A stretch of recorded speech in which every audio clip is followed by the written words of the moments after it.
Mwenyekiti, kampeni zimeendelea na mikoa mingi. Daktari Samia Suluhu Hassan, mgombea wa urais wa Jamhuri ya Muungano wa Tanzania, tayari amefika katika mikoa hiyo. Unazungumziaje kuhusiana na sera ambazo zinaelezwa na Daktari Samia Suluhu Hassan, lakini pia vijana wanapokeaje hizi sera? Asante sana kwa swali lako zuri, lakini kabla sijaenda au sijajielekeza katika msingi wa swali lako, nikieleza sera za Daktari Samia na mapokeo yake ya sera zake kwa vijana, nianze kwa kusema Dr. Samia ni mtiifu mno.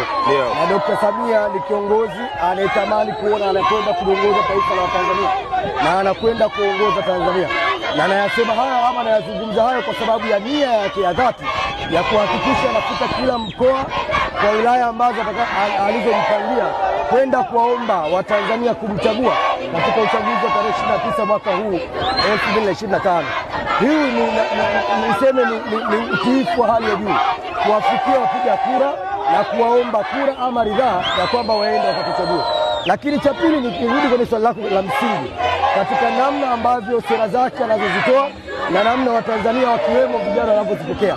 Niseme tu vijana sera zake wamezipokea vyema ama wamezipokea vizuri, na hii ni kwa sababu zinaakisi ama zinakwenda kugusa maisha yao moja kwa moja.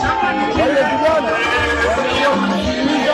wameamua kumtii na wameamua kwenda kumchagua Daktari Samia Suluhu Hassan Oktoba 2025. Na swala la kutiki tarehe 29 kwa muda ule uliobaki, unalipi la kuzungumza kwa vijana na wananchi wote wa Tanzania kwa ujumla?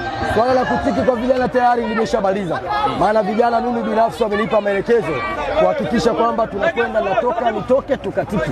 Kilichobaki sasa ni vijana wanahamasishana, wanahimizana kuhakikisha tarehe 29 ya mwezi huu wa 10 mwaka 2025 tunatoka kwa wingi kwenda kumchagua Daktari Samia Suluhu Hassan.